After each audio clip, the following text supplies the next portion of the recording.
പൊർത്തിശ്ശേരിയിൽ 2 വർഷം മുമ്പ് നടന്ന മറിയം കൊലക്കേസിലെ പ്രതിയായ റിപ്പർ സുരേന്ദ്രനെ അറസ്റ്റ് ചെയ്തു. മറിയം കൊലക്കേസിനു പുറമെ 5ഓളം മോഷണക്കേസുകളിൽ പ്രതിയാണ് പൊർത്തിശ്ശേരി തലയണക്കുന്ന് സ്വദേശിയായിരുന്ന അത്തക്കുടത്ത് പറമ്പിൽ സുരേന്ദ്രൻ എന്ന സുരേഷ്. കഴിഞ്ഞ മാസം പൊർത്തിശ്ശേരിയിൽ രമണി ടീച്ചറെ തലയ്ക്കടിച്ച് സ്വർണമാല കവർന്നതും സുരേന്ദ്രൻ തന്നെയാണെന്ന് ഡിവൈഎസ്പി PK രഞ്ജന്റെ നേതൃത്വത്തിലുള്ള പോലീസ് സംഘം അറിയിച്ചു. മുഴുവൻ മോഷണങ്ങളിലും തലയ്ക്കടിച്ച് പരിക്കേൽപ്പിക്കുന്ന രീതിയാണ് സുരേന്ദ്രന്റേത്. പൊർത്തിശ്ശേരിയിൽ നിന്ന് വീട് വിറ്റ് നടവരമ്പ് ചാമക്കുന്നിൽ താമസിച്ചു വരികയായിരുന്നു സുരേന്ദ്രൻ. വടിയൂരിലൊരു കേസുണ്ടായിരുന്നു.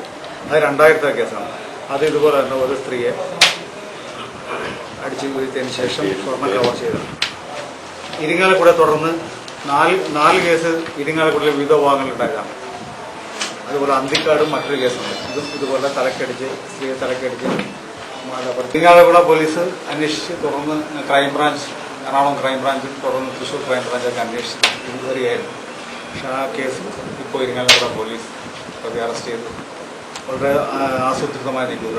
SP അത് എല്ലാ സമയത്തും SP അതാത് സമയങ്ങളിൽ വർക്ക് ഈ ലാസ്റ്റ് ഉണ്ടായ സംഭവം കൂടെ മനസ്സിലായപ്പോൾ ഇപ്പോൾ അവസാനമായിട്ട് ഈ രമണി ടീച്ചറിനെ വീട്ടിൽ കയറി അടിച്ച സംഭവം ഉണ്ടായപ്പോൾ SP സ്ഥലത്ത് വരികയും ഈ സംഭവം ലോക്കൽ ആരെങ്കിലും ചെയ്യാൻ സാധ്യതയില്ല എന്നുള്ളൊരു ഐഡിയ പോലീസിനുണ്ടായി. അതിന് ഡെവലപ്പ് ചെയ്ത് ഞങ്ങളുടെ സ്ക്വാഡ് വളരെയധികം അത് സ്ഥിരം മോണിറ്റർ ചെയ്തുകൊണ്ടിരിക്കും. ഓരോ വർക്ക് റിവ്യൂ ചെയ്ത് ഇരിക്കുകയാണ്. CA SI സ്ക്വാഡ് എല്ലാം നടത്തിയ വർക്കിലൂടെ പ്രതിയെ പിടിക്കാൻ സാധിച്ചത്.